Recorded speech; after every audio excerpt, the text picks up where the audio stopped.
My name is Brandon Metcalf. I'm the CEO and founder of Asymbl. Asymbl is a workforce orchestration company. What I mean by that, we have recruiting technology to help you hire human workers. We have a digital labor advisory practice to help onboard digital workers. And then we have the expertise to blend those together to deliver a hybrid workforce.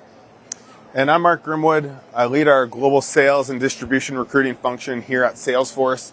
And I'm really excited to be here with Brandon to talk about digital workers and AI agents and how they're actually becoming part of our teams, both inside Asymbl as well as here at Salesforce. Yeah, so we're excited to share, first off, the customer zero story of Asymbl, our journey with this. And then Mark will share some insight for what Salesforce is doing. And then we really wanted you to leave with some practical takeaways of how to actually get started and implement this yourself. So just to get into it, in 2024, Asymbl was experiencing really rapid growth. You know, we launched the business in January of 2023, and just we're fortunate with a lot of interest, a lot of demand. But that came with a lot of challenge of we needed to scale both the ability to keep up with their customers, but also the ability to manage our team and grow our team and deliver for those customers. So we needed to figure out how to hire about 100 people in about 100 days at the end of 2024. And, you know, we're a brand new brand, not a lot of attention, I thought. I guess I was wrong as we look at some of the stats. But we only had one human recruiter. To hire 100 people in 100 days is no easy task. For one recruiter, it's an impossible task. So what do? We could go out and hire a whole recruiting team and bring on many human recruiters to fulfill the need. That would have taken the 100 days. Yeah. That doesn't work. You wouldn't have hired anyone else. Yeah, we would have missed the mark completely. So what we did is we turned to Agentforce. We also looked at our recruiter suite, our recruiting product on Salesforce. We leveraged Slack and we leveraged Sales Cloud to be able to pull this off. So the agent, the digital agent, the recruiting agent, assisted with things like candidate identification and pre-screenings and scheduling, interview feedbacks, interview summaries to really help the human recruiter focus on what I call human-centric traits. Persuasion, more intense conversations, helping to make sure the candidate really understands the culture, the brand, what we stand for. So all of those human-centric things that are so really critical when you're trying to find the right candidate for the right position. Not only do we get the people hired, we have a 5% attrition rate, which is an incredible stat Definitely. That I'm really proud of.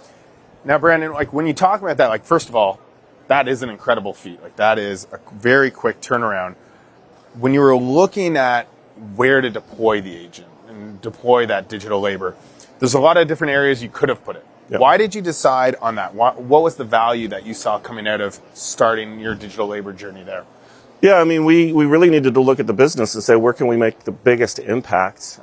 We knew hiring this many people, that the approach to hire the recruiting team wouldn't work. So if you look at the stats, I mean, we had 17,000 applications. So I guess my perspective of we were not a destination brand at that time was not accurate if we have 17,000 people applying to these 100 jobs. Definitely. We ended up doing 1,800 pre-screens. That is a lot of pre-screens, especially when you look at the size of the company at the time. We probably were 40 to 50 employees. Right. So managers who would have to be part of this process, they did not have the time because they were focused on delivering for the customers. So landed with 800 interviews, and we actually hired, 116 people. So you came in over your target. We came in over the target, but it was really because we were very specific about where we wanted to deploy agentic type or digital type help to accomplish this goal. Nice. So I would imagine at Salesforce, since you've created Agentforce, you have unlimited use cases. So let's talk about what life is like in your world. Yeah, so in just to sort of look at the scale of the situation as well, in Q2 alone, we did about 22 hires into our sales organization. So bit of a different scale, but some similar challenges that we were facing. But we weren't in a position where we could install a digital labor that would go sort of end to end in our entire recruiting process. We just felt like that would implement too much risk into the system. Yeah. But what we were able to do is we looked at what does the employee lifecycle, what does that candidate journey look like, and where are we finding challenges with capacity to be able to deliver the right experience, to deliver the hires that we needed to make. And the area that we really focused in on was around interview feedback and working with our hiring managers. And the reason why that was so important for us is because when you're making any hire, 100 in 100 days, 2,200 in a quarter, you really need quality, right? Every hire matters. There's such a focus on that quality of hire. So we really needed to ensure that we had a structured and standardized interview process. The challenge with that is we have over 1,500 hiring managers globally that we want a structured and standardized interview process. How do you maintain that? And so we had enablement teams that were trying to do it. They would put out video content. We'd do live sessions. And it just wasn't able to keep up with the pace that we were moving at. So that's an area that we then said, hey, let's put an agent in this. And there's 3 different ways that the agent could work with a hiring manager. The agent would work with the hiring manager before an interview, and it would work with them and say, hey, here are the competencies that we want you evaluating, and here's some questions. And the agent and the hiring manager would work together to establish that. Then during the interview, the agent would be in the interview with them, reminding them during real time, hey, don't forget, these are the questions that we talked about beforehand. You should be asking these. And then finally, after the interview, that's where the hiring manager would actually capture the feedback, was through the agent, and all this was in Slack. So it's where they're already working. So that was really solving a major problem for us, in something that we couldn't figure out with human talent and human capacity. That's where we implemented our digital labor, and it really changed the game for us, right? And it wasn't easy. You know, there's learnings along the way, as I'm sure you found as well. We actually had managers that initially still wanted to use our old system, even though they didn't like the old system, right? Yeah. It wasn't working for them, but that's just what they were used to. So there is like an adoption and a change management that went along with that as well. So 2 questions for you. Yeah. Tying to that, what's the feeling now for, I think you said you had 1,500 hiring managers globally? Right. Yes. What's their feeling now with using this? Yeah, so we started with small pilot group, and then we're expanding it out, and it's getting there. So originally, we were getting like 50% adoption within the first couple weeks. But as you start to showcase the wins and you showcase the people that are really using it well and showing the benefit that's coming out of it, we're getting that adoption, and it's in their, day-to-day. It's in Slack. It's not something that have to go into a different system. That has really gone up for sure, that adoption rate. So then recruiting at Salesforce, 2,200 sales hires, that's just sales. Yep. So then you have the rest of the company. You also have Agentforce that the company's built. Yep. And Mark has a very big, bold vision for digital workers. Definitely. Why interview feedback? Yeah, so sort of 3 criteria that we were looking at. Number 1 is it had to be high volume, right? We wanted to see the reps to see, did the agent work, get instant feedback. So 1,500 hiring managers, lots of interviews, we were getting the high volume.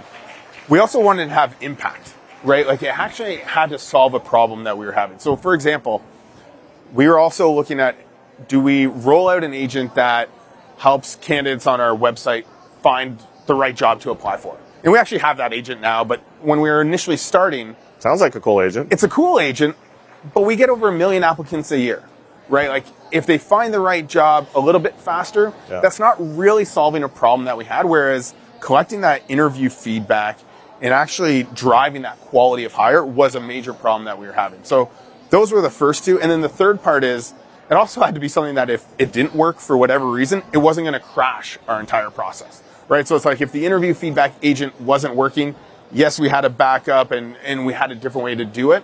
And if it wouldn't totally destroy our candidate experience if we got that part wrong. So those are the 3 criteria for us. It's really interesting because you and I think a lot alike this.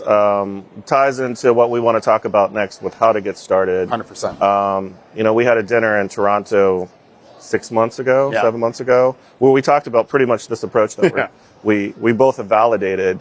So how do we get started with this, right? It's the number one question we get asked from all of our customers that are looking for us to help them with workforce orchestration. And I think generally most companies are still feeling overwhelmed. Like there's so many different options. You're hearing a lot about all these failures with AI implementations, and I don't want to be one of those, but like in my world at our company, we had to hire 100 people in 100 days. Totally. So what we've learned over the past couple of years, building a digital workforce that ties into our human workforce for the ultimate hybrid, is number one, step one, start with the job to be done, which you hear a lot about. We have a different take on it. So it's not just a task list of things to do. Think of it like a human. Think of it like creating a job description. Think about creating roles and responsibilities, and then how are you going to measure the success of the work? An example I give for recruiting, which I also think ties into your reasoning for not doing the agent for applicants, considering you have 1 million applicants that come in, is in recruiting, one critical step is a hiring manager and a candidate meeting and doing the interview. Well, the scheduling of that interview is the job for the recruiter. Now, that could seem like a perfect job for an agent. Like, I'm just scheduling. Agents can schedule amazingly well. But it depends on the intention or the motivation that's going into that process. So a lot of times in recruiting, the only time the recruiter gets to talk to the hiring manager is when they're scheduling that interview. So if a digital worker is scheduling that interview, you could lose out on, well, what if the recruiter has to convince the manager in what they see in this candidate? Or what if they have to prep the manager in a different way? Or what if they have to prep the candidate to prepare for this manager's personality or what's really going to happen in the interview? And if you set a digital worker up to do that, it would fail. So you have to be intentional about the motivation of success. Or I would imagine in your world, you could have had an agent helping 1 million candidates find jobs that really didn't move the needle for you. Right. And I think to your point and your example, I think it's really good to assess, like, what is the value you're getting out of having the agent do that, and what value might you be losing, right? And there is that balance you need to find, because like you said, yeah, an agent could definitely do the scheduling, but does that outweigh losing that interaction? And maybe it does, because at the end of the day, you still need those humanistic touch points, whether that's between a hiring manager and the recruiter and a candidate and hiring manager. There are some really vital human touch points. And we're obviously using recruiting as an example, but you could go into marketing, you could go into finance, you could go into anywhere that you're looking to deploy an agent. There's going to be lots of great use cases, but you're also giving something up. Yep. And you just have to weigh that out on, is that the right area that you want to deploy? Just because you can doesn't mean you should. Yes. We have 60 digital workers active in our company today across 10 functions. So there is a methodology that if you really do think about it as labor, you can be very successful and generate a lot of value. So then step 2 in this, so we've defined the job, we've defined the motivations, we've written a job description, which, by the way, we write a job description for every worker we hire. Every human worker, every digital worker has a job description with KPIs they're being measured against. Step 2, I always call it the plumbing. Sales doesn't like when I call it the plumbing because it's not very sexy, but I think it's the plumbing. How do you set it all up? Where's the data? How do you connect it? What's the workflow? We're not going to talk to you about that. There are hundreds of sessions over the next couple of days that will talk to you about the plumbing. It's foundationally critical that it's correct and can be iterated on. But join one of those sessions, because the third point we really want to talk about. The third point, I think, is one that gets missed a lot. And this is what our dinner really dove into, which is, again, this mindset. This is a workforce shift. This is not a tech project. This is bringing on new workers, a new form of worker, but new workers. When you hire a new worker, you can't just expect they're going to do their job amazingly well on day one. Looking at sales or even recruiting. We hire a new recruiter. Are they really going to understand the company deeply enough to pick up the phone and talk to a candidate on day one to convince the candidate why they should join the company? They're not. They need to be coached. They need to be managed. This is good. That's not good. Do more of this. I like this, in order to really be successful. So We've found a lot of success because our digital workers will fail initially, and then we will spend time coaching and managing and motivating and our team, our human teams and our digital teams together. I think that's such a valuable point, especially setting that expectation that for anyone out there that goes and deploys an agent and they turn it on and it's not 100% right away, the answer isn't, oh, it didn't work, we're going to give up and go a different direction. It is an iterative process that you have to go through. And I think Asymbl's gone an extra step, right? Where, yes, it changes the way that you lead, but it's also changing the organizational structure within Asymbl, where you guys actually now have a digital labor officer. Yeah. You know, that is tell me a little bit more about that, because I think that that's such a crucial organizational design element. So I set a target this year that 20% of our workforce was going to be digital. Next year's 40%. We hired a chief digital labor officer. His name's Shiv. He's a human. And Shiv's entire job is going through department by department saying, where can we apply digital labor? It's not all agents. Some of it's generative, some of it's predictive, but it's how can we elevate the human worker to be able to do more? And it's been tremendously effective. But it's not just the cost and the revenue gains that we're seeing. Our team, we just had a leadership offsite before Dreamforce. The conversation about digital and human workers was a normalized conversation of there was not this topic. It was just how we talked. And this is 6 to 9 months into us really using this program. So it can happen quickly, but everyone on our team really thinks about it as labor and not tech and treats it that way. So it's working. And I think that's the difference in the conversation that we're having today versus what I think it's a good starting point, right? I think it's a good timing for us to kick off Dreamforce with this conversation. Because like Brandon said, you're going to go around and you're going to hear a lot about the plumbing and how the technology works. But I think thinking through, how does this actually land within an organization, right? How does this change how leaders engage their workforce in that hybrid model of the humans with the agents? Managing that's a little different, right? They're all going to have KPIs. You know, they're all going to be managed in a certain way, but it's going to be different. So the role of a leader is changing pretty dramatically. And how does your organization absorb that? And how does that change how you lead, how you do performance reviews? Like, that is a fundamental shift in an organization. It's not just, oh, we turn it on, we now have digital labor. It's like, yeah, but that digital labor has to interact with everybody else that's already there. And there's going to be change management that goes along with that. It's a teammate. And, you know, we deeply believe the future of work isn't human or digital. It's human and digital, but orchestrated as one. It's a teammate. It's one functioning, cohesive unit. A trick that I'll leave you with that we've leveraged, Slack is a secret weapon with this. Slack really gives everyone in our company the ability to not only communicate, but to work. That includes our digital workers. Yeah. So we have our human workers and digital workers collaborating directly via Slack.